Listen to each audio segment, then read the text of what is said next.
ഇന്നിപ്പോ ഏത് റോഡ് സൈഡിൽ ഞാനത് തുറന്നുകൊണ്ടോട്ട വിശ്വനാഥ് അത് എടുത്തിട്ടേ പോകുള്ളൂ. ഞാൻ എന്താണെന്ന് എന്നെ പറയാറുണ്ട്. ഇപ്പോഴും എൻ്റെ വീട്ടിൽ എൻ്റെ ഫോട്ടോ ഉണ്ട്. ഞാൻ രാവിലെ നീച്ച് കഴിഞ്ഞ് നീച്ച് കാണുന്ന കാര്യമാണ് വിഷ്ണുശങ്കറാണ്. ഇന്നും അതിൻ്റെ എല്ലാ കാര്യവും വിഷ്ണുശങ്കറാണ്. എൻ്റെ മുഖത്ത് വെക്കുന്ന മാസ്ക് അടക്കം വിഷ്ണുശങ്കറാണ്. കണ്ടിട്ടില്ല അത്ര വലിയ ഇഷ്ടമാണ്. എന്നുവെച്ചാൽ എന്ത് കൊലപാതകയാണെങ്കിലും എന്ത് തെറ്റ് ചെയ്താലും ഞാൻ കണ്ടിട്ട് വെച്ചാൽ 99 സോൺപൂർ മേളയിൽ ഷാജി ഇവനെ വാങ്ങുന്നത്.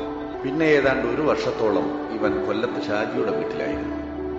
അന്നിവന്റെ പേര് ഗംഗാപ്രസാദ്. യങ്ങണ്ടിയൂരിൽ നിന്നും ശശിയും സഹോദരനുമെത്തി നേരെ കൂട്ടിക്കൊണ്ടുപോകുന്നത്. ഗംഗാപ്രസാദ് അവിടെ വിഷ്ണു ശങ്കറായി മാറുന്നു. മകന്റെ സ്ഥാനാണ്. ആ കുട്ടിയോട് ചോദിക്കും അച്ഛന്റെ മോൻ വന്നില്ലേ. നിങ്ങൾ 2 പെൺകുട്ടികളാണല്ലോ നിങ്ങൾക്കുള്ളത്. അപ്പൊ ഒരു മോനാണ്. മേഘം കണ്ട് കാറ്റും കണ്ട്